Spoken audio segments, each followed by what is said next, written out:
Yo creo que en mi familia desde pequeño siempre hubo un cariño grande por el arte, no directamente el arte, sino más yo creo que como esos trabajos de tipo artesanal, porque tanto mi madre como mi abuela, mi tía, todas hicieron como todas las técnicas, pero cuando yo nací, todo el mundo paró, entonces yo lo único que veía era como los objetos que ellas habían producido, pero realmente no sabía de dónde habían aparecido.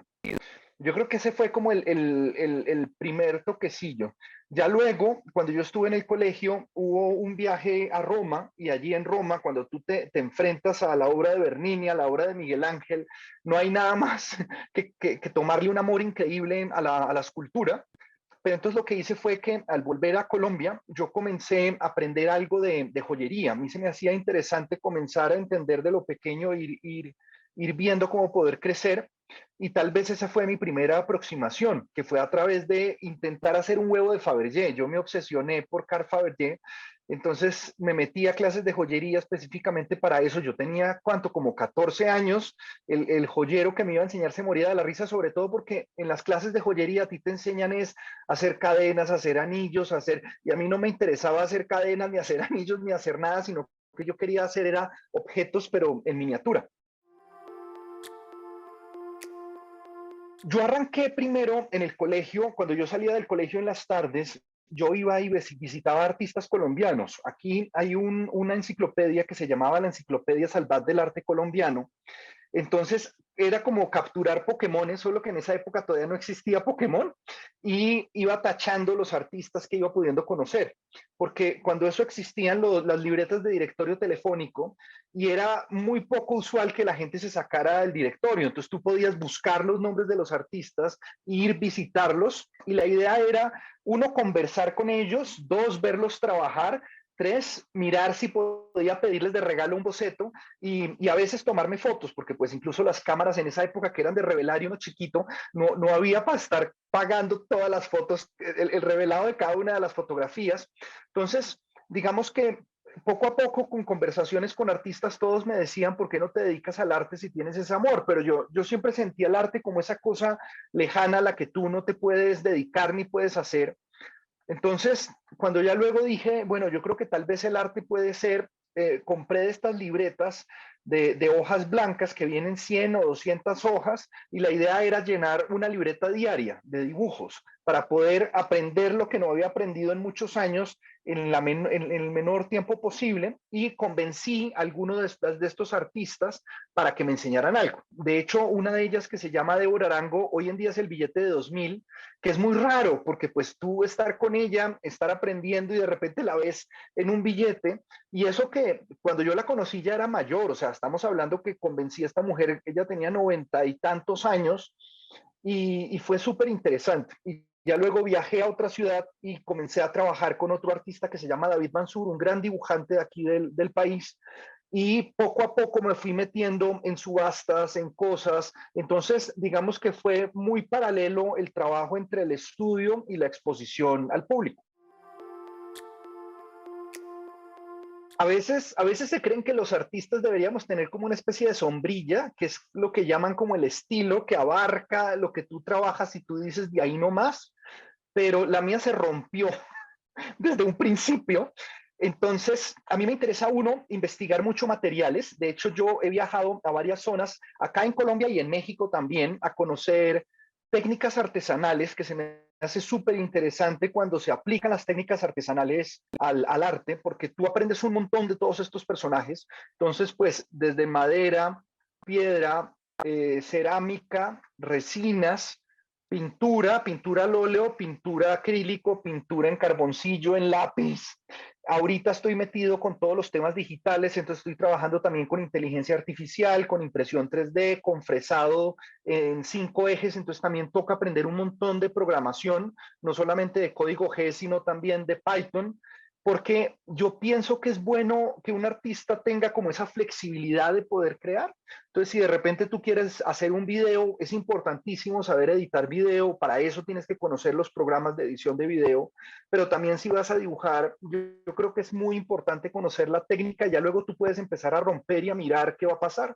Entonces, digamos que soy súper, hiper, mega experimental. De hecho, poco a poco he ido cambiando el tema y me considero más un artista transmedia, porque precisamente cada uno de estos medios te permite contar la historia de una forma diferente y espero nunca enfocarme por completo y quedarme en una sola cosa. Digamos que si hay amores por ciertas técnicas, me encanta el trabajo de metales, el bronce y el hierro. Yo creo que es por mi debilidad por haber arrancado en joyería, porque cuando tú arrancas a trabajar en metales, ellos tienen un proceso en el que tú comienzas y de pronto se empieza a ver horrible, pero de repente empieza a salir la magia y vuelve y cambia otra vez, varía mucho. Y tiene esta cosa imposible de ver el metal derretido, de esta cosa anaranjada, a mí se me hace bellísima. Entonces, pues si tuviera que elegir algo, elijo eso, aunque, cuando termino una escultura hay que viajar con ella y hay que instalarla. Odio haber hecho escultura, porque eso pesa muchísimo y es horrible y uno se mira y uno dice, ¿en qué momento se me ocurrió? Pero pero bueno, incluso hoy en día con todos los temas de impresión 3D, he hecho exposiciones donde he impreso por completo las piezas en 3D. Esas las amo porque tú las levantas, son súper ligeras, aunque no tienen esa cosa de que se van a preservar en el tiempo, que una pieza de bronce se puede destruir por completo el país, la ciudad o el mundo y en 2 milenios lo descubren y luego no saben ni quién es uno, pero de pronto descubren el objeto. Para mí eso es una experiencia maravillosa porque finalmente se pierde el texto, se pierde la idea, se pierde todo y ver si la obra va a ser capaz de defenderse sola o no. Es como una especie de concurso que lanza la alcaldía de Orlando y pues la idea para poder ganar este concurso fue como recrear 10 cuadras alrededor del sitio donde iba a quedar la escultura para que no se lo tuvieran que imaginar, sino que pudieran ver tal cual. Y yo creo que esa es una de las facilidades que tiene este mundo hoy en día, y es que ya no toca hacer unos bocetos sencillos y esperar que la persona que va a ver se imagine cómo van a quedar las cosas, sino que ya el artista puede plantear de principio a fin exactamente cómo quiere que queden las cosas, o incluso ya cuando se trabaja de manera virtual, pues tú controlas hasta el espacio. Porque, no sé, imagínate que tú pones una escultura en una parte interna en Estados Unidos y siempre está ese letrero de exit, de salida, que es horrible.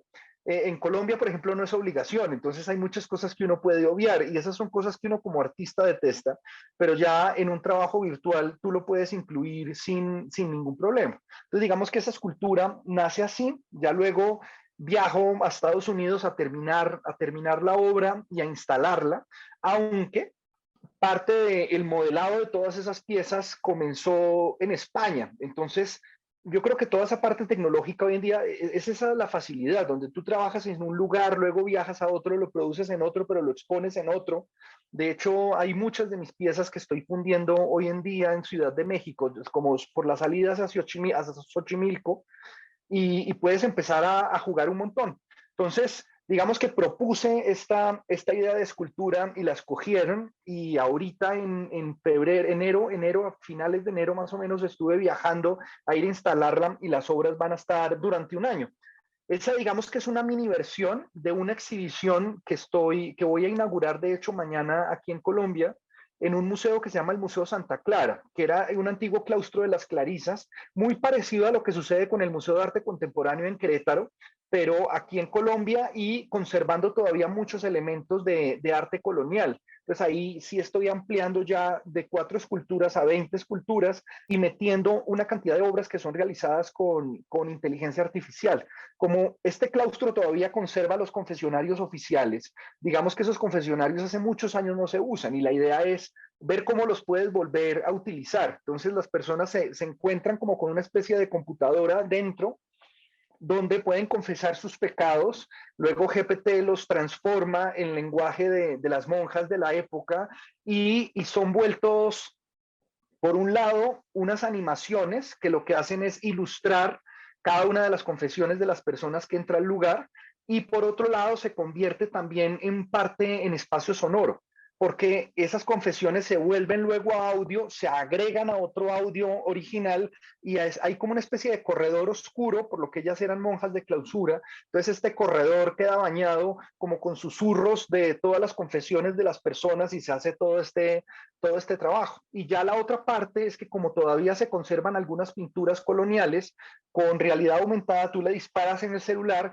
y ves como las versiones alternas de las pinturas. ¿A qué me refiero? Es que en la época de la colonia hubo muchas personas que no fueran representadas, los indígenas, las personas afrodescendientes y demás. Entonces, con recreación con inteligencia artificial otra vez, se hacen como recreaciones de estas pinturas desde esos otros puntos de vista. Y esto no es una obra completamente mía, sino que nació más desde la inteligencia artificial, porque comencé a tener como una serie de discusiones e incluso quedó al final todo un manifiesto completo explicando del por qué y de cómo. Entonces, digamos que en esta exhibición está esa mezcla que es toda una parte de escultura que es completamente mía y luego esta otra que es completamente impredecible, pero que mezcla estos otros toques. A raíz de pandemia, cuando recién arrancó, estamos hablando febrero, marzo, más o menos del 2020, como vi que las exposiciones se iban a cancelar y todo se iba a cerrar, hice una exposición virtual, que hoy en día es un aplicativo que se puede descargar tanto en iPhone como en Android, que se llama Amorfat. Es como una especie de videojuego, solo que este es aburrido, porque no disparas, no matas, no nada, lo único que tienes es para viajar, es ver arte y toda una experiencia de sonora, porque digamos que hay una cosa que se llama sonido binaural, entonces tú sientes si el sonido te llega de acá o te llega de acá o te llega de acá. Las esculturas que estoy exhibiendo ahorita físicas, tanto en Estados Unidos como en Colombia, de hecho nacen de esa exposición y nacieron de forma virtual y ya hoy en día son esculturas físicas. Entonces, mi interés por el tema de los NFTs nace ahí. Cuando yo lanzo la exposición, pues tú dices, bueno, ¿será que yo cobro el aplicativo o no? Yo dije, ¿yo cómo voy a cobrar el aplicativo si pues, ya de por sí no se juega, ahora nadie lo va a visitar, entonces tú cómo puedes comercializar todas esas piezas de arte digital. Entonces, cuando empieza a salir como todo el tema del NFT, yo digo, ahí es donde toca entrar, porque es otra forma de poder potencializar, ya que el NFT, más allá de cualquier otra cosa, es una herramienta de comercialización, no es más que eso, porque igual el arte digital siempre ha existido y seguirá existiendo, solo que en vez de tú entregarle una USB a un comprador, tú ya le estás entregando es un contrato digital. Ahora bien, mi pensamiento sobre los NFT ha cambiado un poco porque creo que la tecnología aún necesitaba unas mejoras. Uno, porque el mercado de los NFTs ahorita por las criptomonedas está fatal. Y dos, porque cuando tú haces un NFT, realmente tú lo que estás haciendo es llamando un vínculo a una página externa. Y dentro de esa página externa está el nombre de la obra, otro vínculo que llama a la imagen y la descripción. ¿A qué voy? Que tú lo que quedas cuando compras un NFT es como una especie de hash en la nube, pero no hay ningún tipo de característica o de algo para saber qué es, a qué voy. Yo te puedo vender a ti hoy la Mona Lisa y mañana te la cambio por el David de Miguel Ángel y tú no te vas a enterar, ¿sí? Esa parte a mí se me hace un poquito peligrosa con el tema de los NFTs, ya que al menos la descripción o el título de la obra debería estar dentro del mismo blockchain, porque si no existe dentro del blockchain se puede cambiar. Y esto lo aprendí después de una experiencia trabajando con una gente porque lanzamos una serie de NFTs muy grandes y hubo un error. Y yo dije, venga, este error, ¿cómo lo vamos a corregir? Y de repente, ¡puf!, todo en blanco y borraron todo, absolutamente todo. Y yo decía, Dios, o sea, yo creería que los NFT se deberían tratar muy parecido a los coleccionables, como las laminitas de béisbol, donde yo me cuidaría mucho de no invertir más allá de, no sé, 20, 30, 40 o $50, porque corres el riesgo de que eso que estás adquiriendo desaparezca con el tiempo. Inicialmente no tenía idea nada de eso, yo hablé con muchos ingenieros y todo el mundo le decía, no, todo está bien, esto es así. Y ya luego cuando fui aprendiendo y utilizando un poco, no a ChatGPT, pero sí a GPT-3, que antes no estaba en la plataforma de chat, empecé a analizar todos los contratos de los NFTs para entender cómo funcionaban. Entonces ya después hablé con los ingenieros y me decían como, es obvio. Y uno es como, no.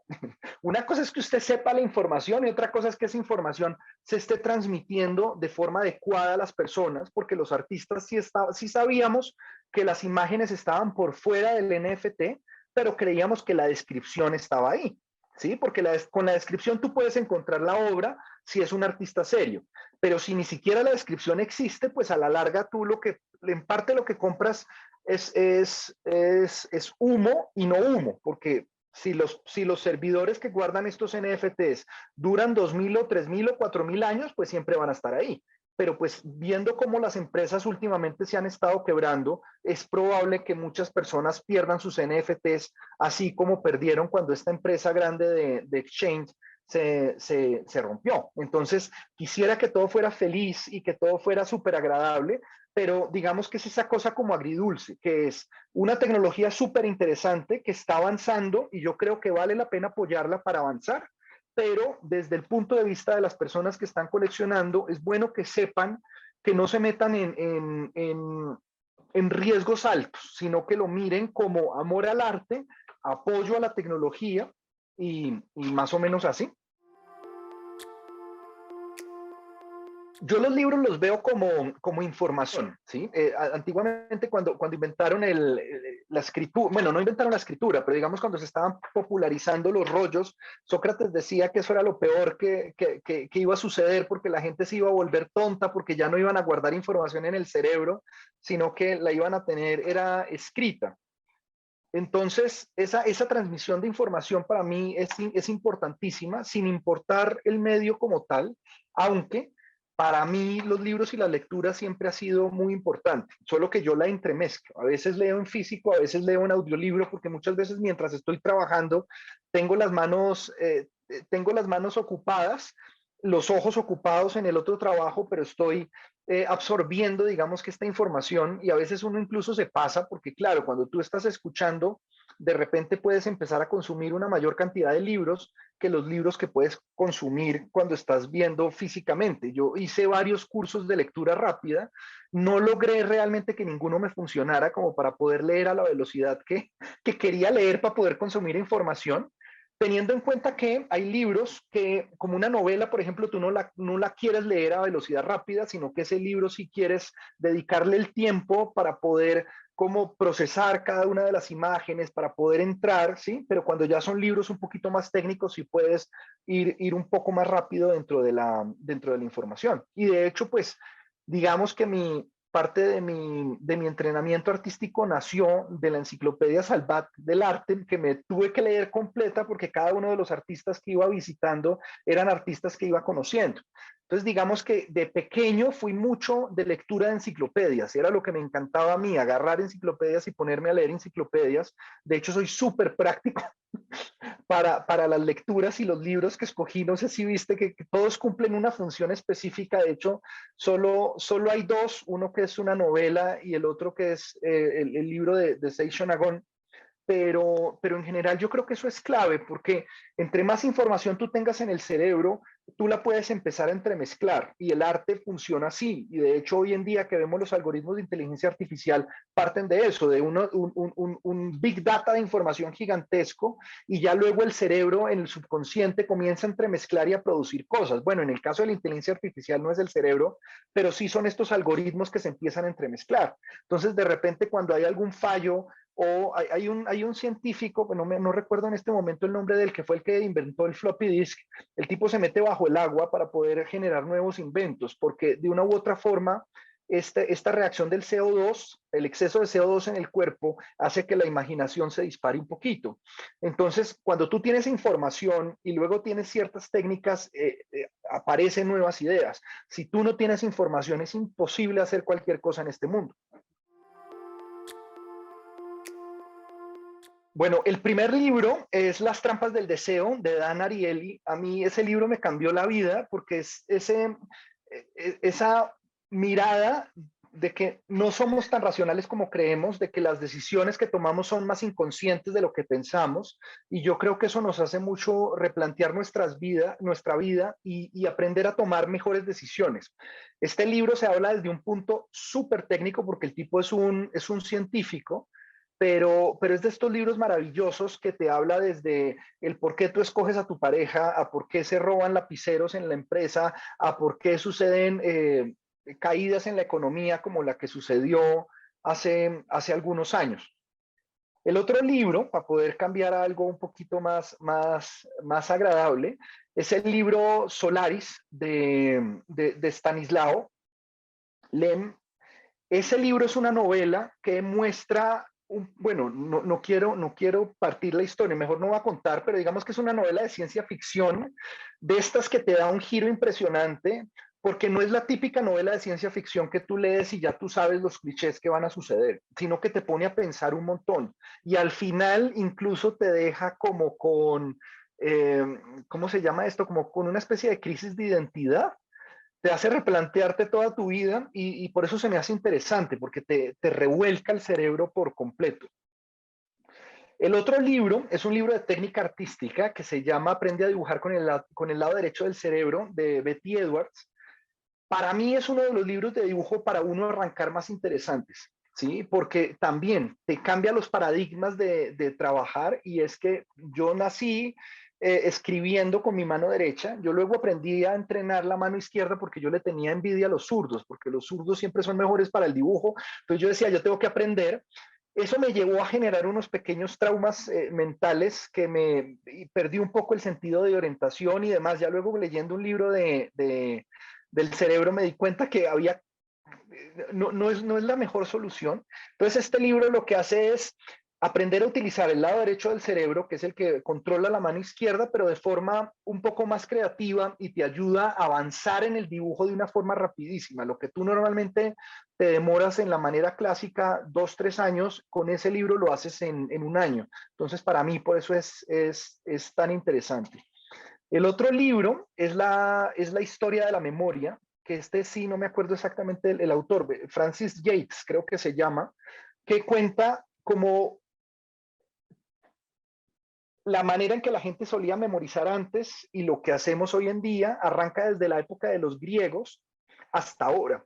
Habla de los palacios de memoria, que tal vez es en el punto donde más se queda y que se me hace una idea además bellísima, que es la idea de que tú creas espacios o palacios en la cabeza, y en cada uno de los espacios de ese palacio, porque te lo tienes que imaginar físicamente, guardas cosas. Entonces, no sé, de repente tienes un lugar como el Palacio de Bellas Artes en Ciudad de México, que es hermoso, entonces tú sabes que a la entrada guardas ciertos objetos, subes las escaleras y pones otro objeto.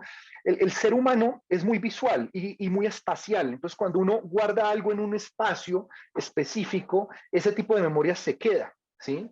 Y yo creo que eso es importantísimo, y es sobre todo hoy en día con los celulares, donde guardamos tanta información por fuera de nosotros mismos, aprender a guardar esa información ahí. Y además que imagínate, tú de noche puedes cerrar los ojos y empezar a andar, empezar a viajar, recordar todos esos espacios. Entonces son ejercicios súper creativos que además sirven para el arte y que te ayudan a mantener el cerebro en un buen estado. Y el último libro se llama El libro de la almohada, de Seisho Nagon. Seisho Nagon es como la literata antigua más importante de Japón. Yo cuando tomé ese libro yo no sabía con qué me iba a esperar, y resulta que es una mujer relatando el día a día de la corte en su época, y uno espera que cuente unas historias increíbles y no, el libro está lleno de pequeñísimos detalles o de cosas insignificantes, porque resulta que esta mujer miraba al mundo con una lupa gigantesca, es como si usara un telescopio, pero para mirar el día a día, y de repente escribe las cosas que le gustan, las cosas que no le gustan, porque un haiku, que es un tipo de poema japonés, es interesante o no, cuáles eran los amantes que le gustaban y cómo debían coquetearle a ella o cómo no debían coquetearle. Uno jamás se imagina ver un libro de esos hablando del siglo X. Entonces, es como una especie de libro de chismes antes de que un libro de chismes se creara, pero también es una mujer con una sutileza impresionante. Yo creo que esta mujer, si se hubiera dedicado a otras disciplinas, si hubiera sido pintora, hubiera sido grandiosa, y tal vez es de todos los libros el que más recomiendo.